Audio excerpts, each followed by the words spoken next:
F അക്കാദമിയുടെ പുതിയൊരു വീഡിയോയിലേക്ക് എല്ലാവർക്കും സ്വാഗതം. ഇന്ന് നമുക്ക് നോക്കാനുള്ള topic gases use for welding എന്ന ടോപ്പിക്കിനെ കുറിച്ചാണ് ഇന്ന് നമുക്ക് നോക്കാനുള്ളത്.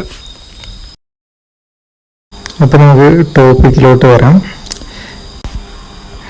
In the gas welding process, the welding heat is obtained from the combustion of fuel gases in the presence of a supporter of combustion, oxygen. അതായത് ഗ്യാസ് വെൽഡിംഗ് പ്രോസസ്സിൽ gas weld ചെയ്യുന്നതിനുള്ള heat നമുക്ക് എവിടെ നിന്നാണ് ലഭിക്കുന്നത്? ഒരു ഫ്യൂൽ ഗ്യാസ് ഉണ്ടാവുകയും, അതായത് കത്തുന്ന വാതകം ഉണ്ടാവുകയും അതിൻ്റെ കൂടെ എന്താണ് സപ്പോർട്ടിംഗ് ഗ്യാസ് ഉണ്ടാവും. അതാണ് എന്ത്? ഓക്സിജൻ. ഓക്കെ. അധിക ഗ്യാസ് വെൽഡിങ്ങിന് നമ്മൾ എന്ത് ടൈപ്പ് ഗ്യാസസ് ആണ് ഉപയോഗിക്കുന്നത്? ഓക്സി അസെറ്റിലിൻ ഗ്യാസാണ് നമ്മൾ ഉപയോഗിക്കുന്നത്. അതിൻ്റെ കാരണം എന്താ? അതിന് ഹൈ ടെമ്പറേച്ചർ ഉണ്ട് അല്ലേ? ഹൈ ടെമ്പറേച്ചർ ഉള്ളത് കൊണ്ട് തന്നെ നമ്മൾ അതാണ് അധിക വെൽഡിംഗ് പ്രോസസ്സിൽ നമ്മൾ ഉപയോഗിക്കുന്നത്.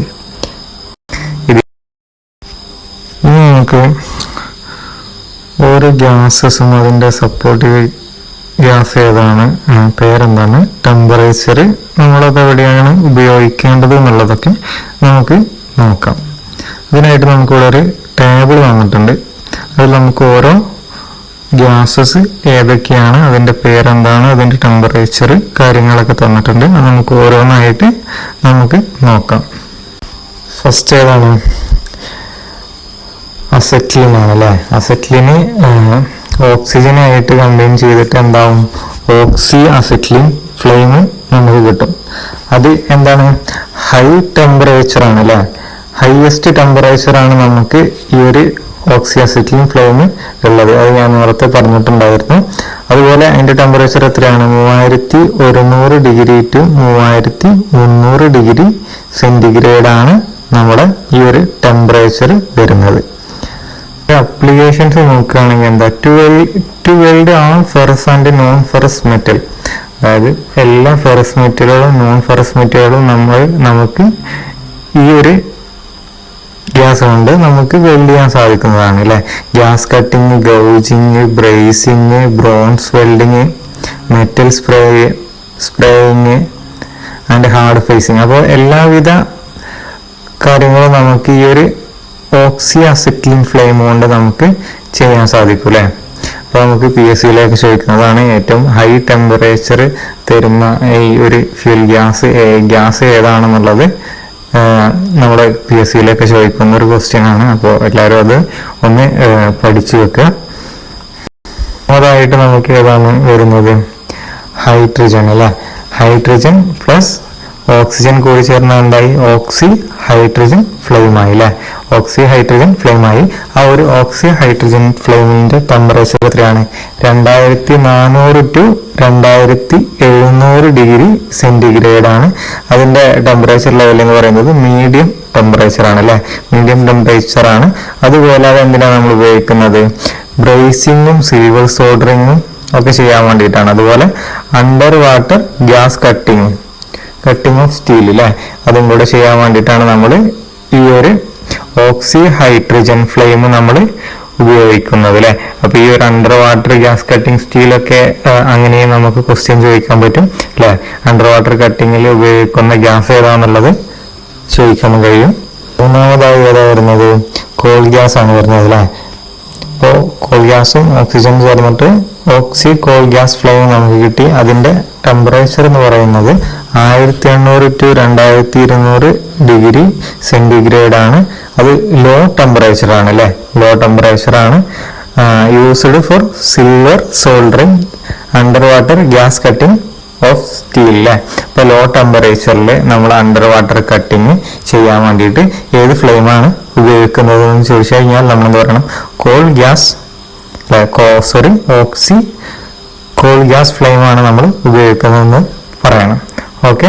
അപ്പോൾ നാലാമതായിട്ട് നമുക്ക് ഏതാ വരുന്നത്? ലിക്വിഡ് പെട്രോളിയം ഗ്യാസ് അല്ലെ, LPG ഗ്യാസ് ആണ് വരുന്നത്. അപ്പോൾ LPG പ്ലസ് ഓക്സിജൻ ചേർന്ന് കഴിഞ്ഞാൽ എന്തായി? ഓക്സി ലിക്വിഡ് പെട്രോളിയം ഗ്യാസ് ഫ്ലെയിം ആയി അല്ലെ. അതിന്റെ ടെമ്പറേച്ചർ എന്ന് പറയുന്നത് 2700 to 2800 ഡിഗ്രി സെന്റിഗ്രേഡ് ആണ് വരുന്നത്. അത് മീഡിയം ടെമ്പറേച്ചർ ആണ്. എന്തിനൊക്കെ ഉപയോഗിക്കുന്നത്? നമ്മൾ ഗ്യാസ് കട്ടിങ്, ഹീറ്റിംഗ് പർപ്പസ് ഒക്കെ ആണ് അത് മെയിനായിട്ട് നമ്മൾ ഉപയോഗിക്കുന്നത്. അതുപോലെ ഇനി അഞ്ചാമത് വരുന്നത് ഏതാണ്? അസറ്റിലിൻ പ്ലസ് എയറും ആയിട്ട് അല്ലേ. അപ്പോൾ എയർ അസറ്റിലിൻ ഫ്ലെയിമാണ് നമുക്ക് കിട്ടുക. ആ ഒരു എയർ അസറ്റിലിൻ ഫ്ലെയിമിന്റെ ടെമ്പറേച്ചർ എന്ന് പറഞ്ഞു കഴിഞ്ഞാൽ 1825 to 1875 ഡിഗ്രി സെന്റിഗ്രേഡ് ആണ്. അത് എന്താണ്? ലോ ടെമ്പറേച്ചർ ആണ് അല്ലെ. യൂസ്ഡ് എന്തിനു വേണ്ടിയിട്ട് നമ്മൾ യൂസ് ചെയ്യുന്നത്? സോൾഡറിങ്, ബ്രേസിങ്, ഹീറ്റിംഗ് പർപ്പസ് ആണ്. അതിനൊക്കെ വേണ്ടിയിട്ടാണ് നമ്മൾ എന്ത് ഉപയോഗിക്കുന്നത്? ഈ ഒരു എയർ അസറ്റിലിൻ ഫ്ലെയിം നമ്മൾ മെയിനായിട്ട് ഉപയോഗിക്കുന്നത്. അപ്പോൾ ഇതിന് ഈ ഒരു ടെമ്പറേച്ചറുകളൊക്കെ എല്ലാവരും ഒന്ന് മനഃപ്പാടമാക്കിയിട്ട് വെക്കുക. ഇതിന് ഒരു ക്വസ്റ്റ്യൻ എന്തായാലും ചോദിക്കാൻ സാധ്യതയുള്ള ഒരു ടോപ്പിക്കാണ്. അതുപോലെ ഏറ്റവും ലോവസ്റ്റ് ടെമ്പറേച്ചർ ഏതാണെന്നുള്ളത് ചോദിക്കാനുള്ള ചാൻസസ് ഉണ്ട്. അപ്പോൾ ഇതൊക്കെ ഒന്ന് പഠിച്ച് വെക്കുക. ഓക്കെ, അടുത്തതായിട്ട് നമുക്ക് നോക്കാനുള്ളത് types of oxy acetylene flame and flame combination ആണ് അല്ലേ നമുക്ക് നോക്കാനുള്ളത്. അപ്പോൾ അതിൽ മെയിനായിട്ട് വരുന്നത് അസറ്റിലിൻ ഗ്യാസ് ഉപയോഗിക്കാനുള്ള കാരണം എന്താണെന്ന് വെച്ച് കഴിഞ്ഞാൽ അതിൻ്റെ ഹൈ ടെമ്പറേച്ചർ തന്നെയാണ്. നമ്മളത് ഉപയോഗിക്കാനുള്ള ഒരു മെയിൻ റീസൺ എന്ന് പറഞ്ഞു കഴിഞ്ഞാൽ അതിൻ്റെ ഒരു ഹൈ ടെമ്പറേച്ചർ തന്നെയാണ്. ആ ടെമ്പറേച്ചർ കൊണ്ട് നമുക്ക് എന്താണ്? കൺട്രോൾഡ് ആയിട്ട് തന്നെ വെൽഡ് ചെയ്യാൻ നമുക്ക് സാധിക്കും. കൂടാതെ നമുക്കിത് കൈകാര്യം ചെയ്യാനൊക്കെ വളരെ എളുപ്പമാണ്. ഈ ഫ്ലെയിം നമ്മുടെ ബേസ് മെറ്റലിന് ഒരു കെമിക്കൽ ചേഞ്ചും ഉണ്ടാക്കുന്നില്ല. ഇതിലുള്ള വാദങ്ങൾ എന്താണ്? ഇതിന്റെ ഒരു ബേസ് മെറ്റലിന് ഒരു കെമിക്കൽ ചേഞ്ചസും ഉണ്ടാക്കുന്നില്ല അല്ലെ ഈ ഓക്സി അസറ്റിലിൻ ഫ്ലെയിമിന്. അപ്പോൾ അങ്ങനെ കെമിക്കൽ ചേഞ്ചസ് ഒന്നും വരുത്തുന്നില്ല നമ്മൾ വെൽഡ് ചെയ്യുന്ന സമയത്ത്. ഓക്കെ, അടുത്തതായിട്ട് നമുക്ക് നോക്കാനുള്ളത് എന്താ? 3 different types of oxy acetylene flames ഉണ്ട് അല്ലേ. അത് ഏതൊക്കെയാണ് അതിന്റെ ഡീറ്റെയിൽസ് കാര്യങ്ങളാണ് നമുക്ക് ഇനി അടുത്തതായിട്ട് നോക്കാനുള്ളത്. അപ്പോൾ ഒന്നാമത്തെ ഏതാ? ന്യൂട്രൽ ഫ്ലെയിം, രണ്ടാമത്തെ ഓക്സിഡൈസിങ് ഫ്ലെയിം, മൂന്നാമത്തെ കാർബറൈസിങ് ഫ്ലെയിം അല്ലേ. ഫസ്റ്റ് വണ്ണാണ് നമ്മൾ എടുത്ത് നോക്കുന്നത്. ഏതാണ്? ന്യൂട്രൽ ഫ്ലെയിം അല്ലേ. ന്യൂട്രൽ ഫ്ലെയിം എന്ന് വെച്ചാൽ എന്താ? Oxygen and acetylene are mixed in equal proportion in the blow pipe അല്ലെ. ന്യൂട്രൽ ഫ്ലെയിമിൽ ഓക്സിജനും അസറ്റിലിനും ഈക്വൽ പ്രൊപ്പോർഷനിലായിരിക്കും മിക്സ് ചെയ്തിട്ടാണ് നമ്മളെ ബ്ലോ പൈപ്പ് വഴി പുറത്തു വരിക. ഓക്കെ, അപ്പോൾ ഓക്സിജനും അതുപോലെ അസറ്റിലിനും ഈക്വൽ പ്രൊപ്പോർഷനിലായിരിക്കും ഉണ്ടായിരിക്കുക. അത് മനസ്സിലാക്കി വെക്കുക. ഈ ഫിഗർ ഒന്ന് ശ്രദ്ധിക്കുക. ഇതിൽ ഫസ്റ്റ് ഈ വരുന്ന ഒരു പോർഷൻ എന്ന് പറയുന്നത് ആ ഒരു നോസിലാണ് വിചാരിക്കുക. നോസിലിന്റെ നേരെ മുമ്പുള്ളത് എന്താ? ഒരു ഇന്നർ കോൺ അല്ലെ. Inner cone. ആ ഇന്നർ കോണിന് ആ ഒരു കോണിന്റെ ഷേപ്പ് എങ്ങനെയാ? ഒരു റൗണ്ട് ഷേപ്പിലായിട്ടാണ് ഇന്നർ കോൺ ഉള്ളത് അല്ലെ. അതുപോലെ നമ്മളെ സെക്കൻഡറി കോണ് ഉള്ളത് എങ്ങനെയാ? അത്യാവശ്യം നല്ല വലുപ്പത്തിലാണ് സെക്കൻഡറി കോണ് ഉള്ളത്. ഇതിപ്പോ പറയാനുള്ള കാരണം നമ്മൾ ബാക്കി 2 ഫ്ലെയിമുകൾ നോക്കുന്ന സമയത്ത് നിങ്ങൾക്ക് മനസ്സിലാവും. ബേസ് മെറ്റലുമായിട്ട് പ്രവർത്തിച്ചിട്ട് ഒരു ഓക്സിഡൈസിങ് സംഭവിക്കുന്നില്ല, ആ ഒരു ഫ്ലെയിം കൊണ്ട് സംഭവിക്കുന്നില്ല. അതുകൊണ്ട് തന്നെ ബേസ് മെറ്റലിന് ഒരു മോശം എഫക്റ്റും ഈ ഒരു മെറ്റൽ ഫ്ലെയിം കൊണ്ടുണ്ടാകുന്നില്ല. ഇതിൽ കാർബണിന്റെ ഒരു കണ്ടന്റ് ഒന്നും ഉണ്ടാവില്ല. കാരണം എന്താണെന്ന് വെച്ച് കഴിഞ്ഞാൽ നമ്മളത് ഫുള്ളായിട്ട് കത്തി തീരുന്നുണ്ട്. അതുകൊണ്ട് തന്നെ മെറ്റൽ ഹാർഡാവുകയില്ല. അത് ഫുള്ളായിട്ട് ആ ഒരു ഫ്ലെയിം കത്തി തീരുന്നതുകൊണ്ട് തന്നെ നമ്മളത് ആ ഒരു മെറ്റൽ ഹാർഡാവുകയില്ല. അതേപോലെ കാർബണിന് ഉണ്ടാവുകയും ചെയ്യില്ല. ഓക്കെ, അടുത്തതായിട്ട് നമുക്ക് എന്താ നോക്കാനുള്ളത്? ഓക്സിഡൈസിങ് ഫ്ലെയിം ആണ് അല്ലെ. ഓക്സിഡൈസിങ് ഫ്ലെയിമിൽ എന്താ കൂടുതലായിട്ട് എന്താ ഉണ്ടാവുക? ഓക്സിജൻ ആണ് നമുക്ക് ഓക്സിഡൈസിങ് ഫ്ലെയിമിൽ കൂടുതലായിട്ട് ഉണ്ടാവുക. ഇപ്പോൾ നമ്മൾ ന്യൂട്രൽ ഫ്ലെയിമിൽ നോക്കിയ സമയത്ത് രണ്ടും ഒരേ പ്രൊപ്പോർഷനിലാണ് ഉണ്ടായിരുന്നത്.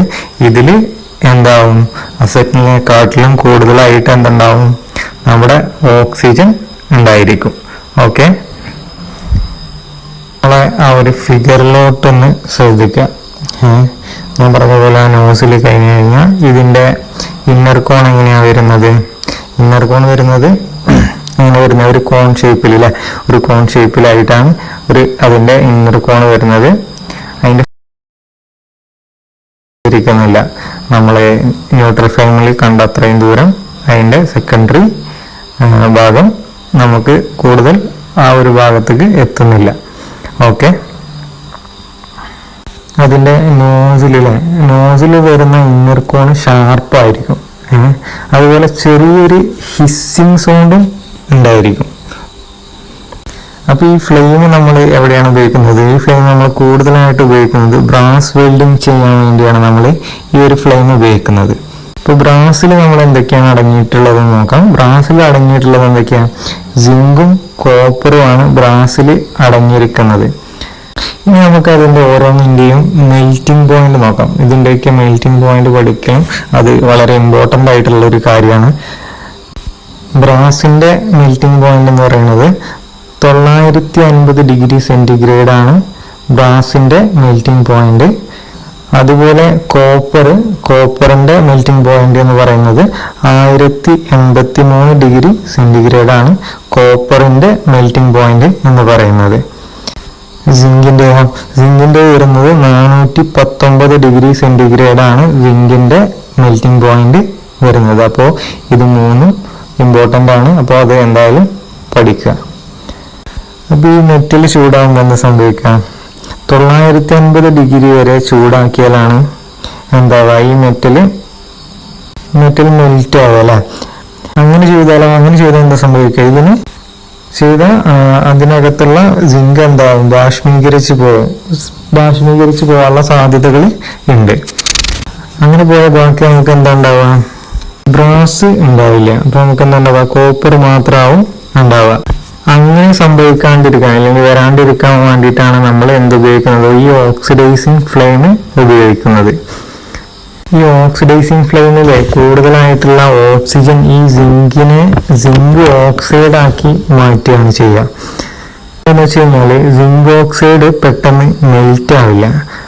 ഓക്കെ, വെൽഡ് ചെയ്ത് തണുത്ത് കഴിയുമ്പോൾ ഈ സിങ്ക് ഓക്സൈഡ് മാറിയിട്ട് കോപ്പറിൻ്റെ കൂടെ യോജിച്ച് വീണ്ടും ബ്രാസ് ആയിട്ട് തന്നെ കിടക്കുകയാണ് ചെയ്യുക.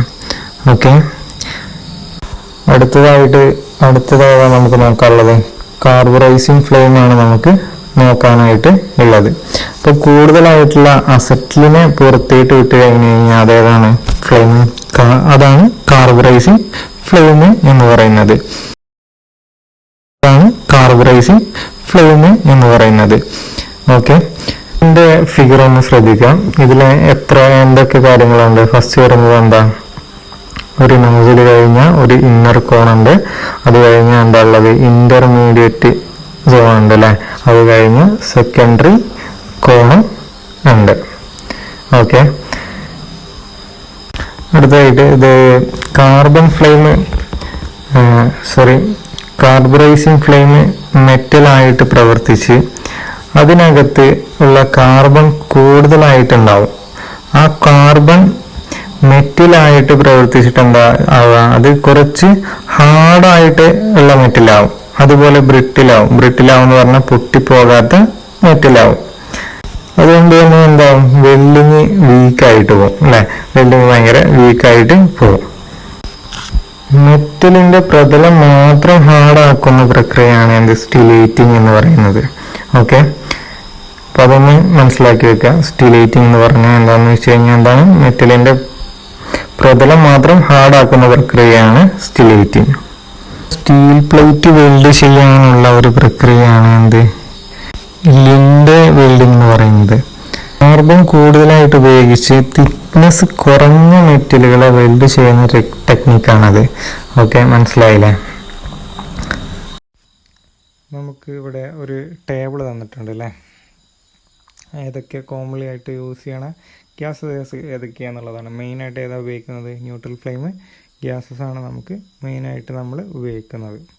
അല്ലേ? നമുക്ക് ഓരോ മെറ്റലിൻ്റെയും നോക്കാം. മൈൽഡ് സ്റ്റീലിന് ന്യൂട്രൽ ഫ്ലെയിമാണ് ഉപയോഗിക്കുന്നത്. കോപ്പറിനും ഡി ഓക്സൈഡ് ന്യൂട്രൽ ഫ്ലെയിമാണ് ഉപയോഗിക്കുന്നത്. അതുപോലെ ബ്രാസിന് ഓക്സിഡൈസിങ് ആണ് ഉപയോഗിക്കുന്നത്. കാസ്റ്റ് അയൺ, സ്റ്റെയിൻലെസ് സ്റ്റീല് എന്നിവയൊക്കെ ന്യൂട്രൽ ഫ്ലെയിമാണ് ഉപയോഗിക്കുന്നത്. അതേപോലെ തന്നെ അലൂമിനിയത്തിന് പ്യുവർ ന്യൂട്രൽ ഫ്ലെയിം അല്ലെങ്കിൽ സ്ട്രിക്റ്റ്ലി ന്യൂട്രൽ ഫ്ലെയിം എന്നുള്ള ഫ്ലെയിമാണ് ഉപയോഗിക്കുന്നത്. അതുപോലെ സ്റ്റിലേറ്റിനും കാർബറൈസിങ് ഫ്ലെയിമാണ് നമ്മൾ ഉപയോഗിക്കുന്നത്. അപ്പോൾ ഇതിൽ മെയിനായിട്ട് പഠിച്ചു വെക്കേണ്ടത് ഈ ബ്രാസിനും സ്റ്റിലേറ്റിനും ഏതാണ് ഉള്ളത് എന്ന് നോക്കിയിട്ട് അത് കറക്റ്റ് മനസ്സിലാക്കി വെക്കുക. ബാക്കിയുള്ള അതൊക്കെ ന്യൂട്രൽ ഫ്ലെയിമാണ് ഉള്ളത്, ബാക്കി മെറ്റീരിയലിനൊക്കെ നമ്മൾ ഉപയോഗിക്കുന്നത്. ഓക്കെ, അപ്പോൾ ഇതുവരെ പറഞ്ഞ കാര്യങ്ങൾ എല്ലാവർക്കും മനസ്സിലായിട്ടുണ്ടെന്ന് വിശ്വസിക്കുന്നു. അപ്പോൾ ഇനി അടുത്ത ക്ലാസ്സുമായിട്ട് അടുത്ത ദിവസം നമുക്ക് കാണാം.